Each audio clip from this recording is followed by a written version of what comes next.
कोर्टाच्याही नजरेमध्ये आपण लोक येतात आणि जर आपण लोक कोर्टाच्या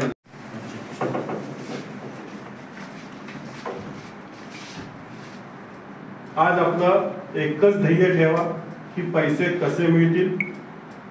लीडरशिप कोण करतंय त्याला महत्व नाहीये, पण प्रत्येक गोष्टीला एक नेतृत्व लागतोय जे आम्ही तिघं चौघात पहिले काही पॉइंट मी समोर ठेवतोय आणि आमच्या काय मागण्या आहेत तेही समोर ठेवतोय.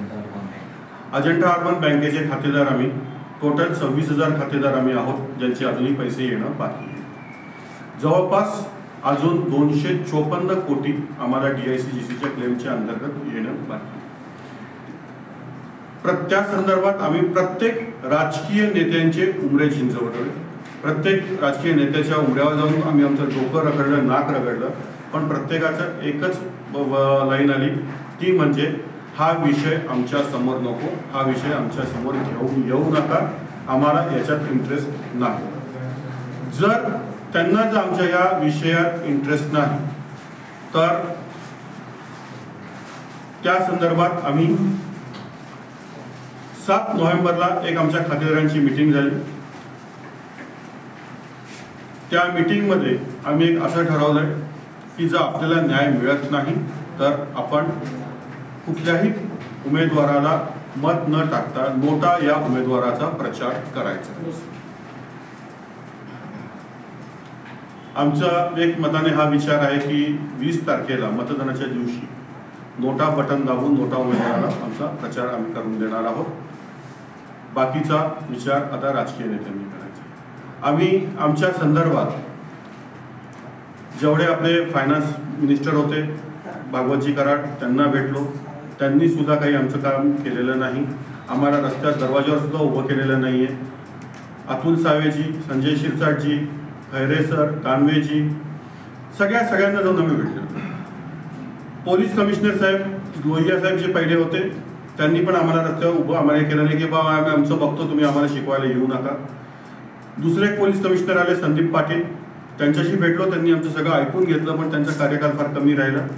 त्यांच्यानंतर आले प्रवीण पवार, त्यांनी आमचं सगळं ऐकून घेतलं. त्यांनी एकच सांगितलं की आम्ही आमचा प्रयत्न करतो, पण त्याच्यानंतरही त्यांनी काही कारवाई केल्यानंतर नाही केली. मग आमच्या काही वरिष्ठ खातेदारांनी तिथे जाऊन ठिय्या आंदोलन 2 दिवस केलं. त्याच्यानंतर त्यांनी 8 बँकेच्या अधिकाऱ्यांना आणि त्या कर्जदारांमध्ये काही लोकांना 8 लोकांना अटक केली. ठीक आहे, त्यांना जामीनही कोर्टाने दिली आणि त्याच्यावर आता जास्तही नाही घेतलं, पण त्यांना जामीन मिळाली, पण त्याच्यानंतर पुढचा कुठलाही तपास केलेला नाही. बँकेचे मुख्य प्रशासक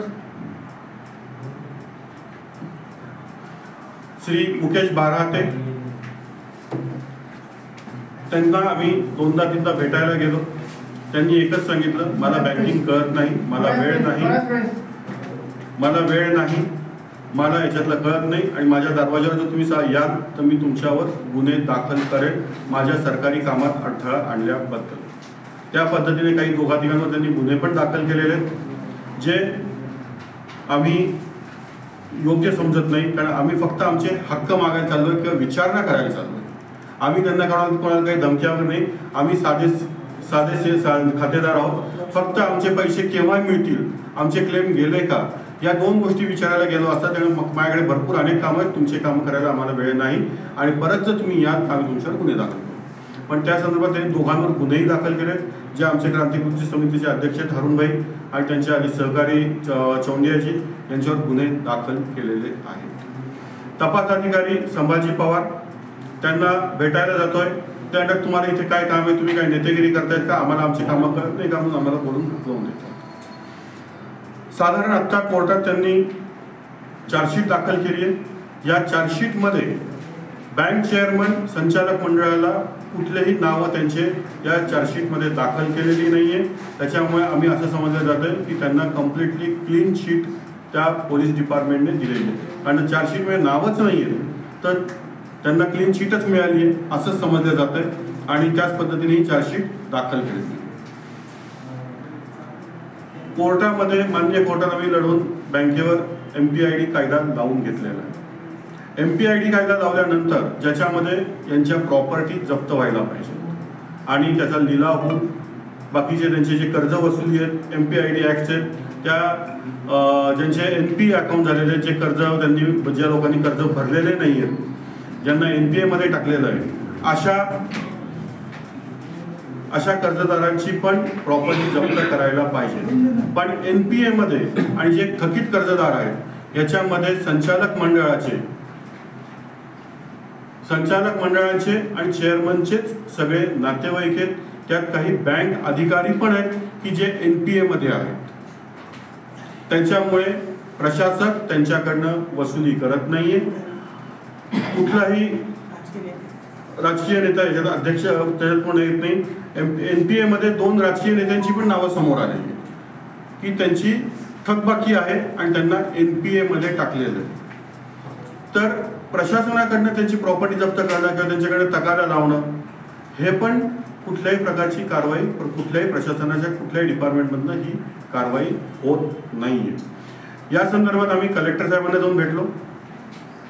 कलेक्टर साहेबांना निवेदन दिलं की जेवढे चेअरमन संचालक त्यांच्या प्रॉपर्टीची माहिती काढली, त्यांना ती प्रॉपर्टीची माहिती सहित आम्ही त्यांना सांगितलं की ह्या प्रॉपर्टी यांच्या आहेत, या हस्तांतरण कोणाच्या नावावर दुसऱ्याच्या नावावर हस्तांतरण करू नये आणि केल्यानंतर त्यांना कोणाला विकायला परमिशन देऊ नये. कुठली प्रॉपर्टी म्हणजे ट्रान्सफर व्हायला नाही पाहिजे, त्यांची विकल्या पण नाही गेली पाहिजे, पण सरळ उघडपणे त्यांच्या प्रॉपर्टी दुसऱ्याच्या नावावर ट्रान्सफर होऊन विकल्याही जात आहेत. मग आता जर ह्या प्रॉपर्टी त्यांनी जर विकल्या तर हे प्रशासन त्यांची कुठली प्रॉपर्टी जप्त करून आम्हाला लिलाव करून आम्हाला पैसे मिळवून देऊ शकतं. म्हणजे आम्हाला पैसे मिळण्याची कुठल्याही प्रकारची उमेद आता नाही राहिली. की पोलीस प्रशासन की आम्हाला चेअरमन मिळत नाहीये, संचालक मंडळाचा याच्यात काही हात नाही, त्याच्यामुळे आम्ही त्यांना अटक नाही करू शकत आहे आणि चेअरमन आम्हाला सापडत नाही. जर चेअरमन सापडत नाहीये 28 ऑक्टोबर रोजी संध्याकाळी 4 वाजता स्वतः सुभाष झांबड बँक अजंठा अर्बन बँकेचे चेअरमन यांनी त्यांच्या राहत्या घरी 60 ते 70 लोकांची मीटिंग घेतली.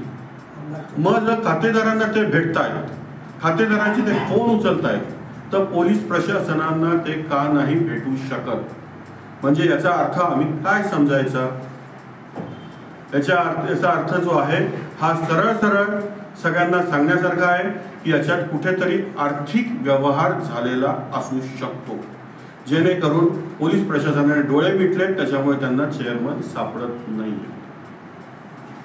आम्ही पत्र लिहिलेलं आहे, फायनान्स मिनिस्टरला पत्र लिहिलेलं आहे, आम्ही RBIला पत्र लिहिलेलं आहे, आम्ही DICGCला पत्र लिहिलेलं आहे की आमचा असा प्रॉब्लेम चालू आहे. आज अनेक वरिष्ठ नागरिक रस्त्यावर आलेत जे फक्त व्याजाच्या पैशावर औषधी वगैरे घेऊन जगतायत. वयस्कर ते आज रिटायर झालेले आहेत, आज त्यांना परत कामाला जावं लागतंय, मोलमजुरी करून त्यांना काम पोट भरावं लागतंय, त्यांच्या औषध पाण्याची व्यवस्था करते.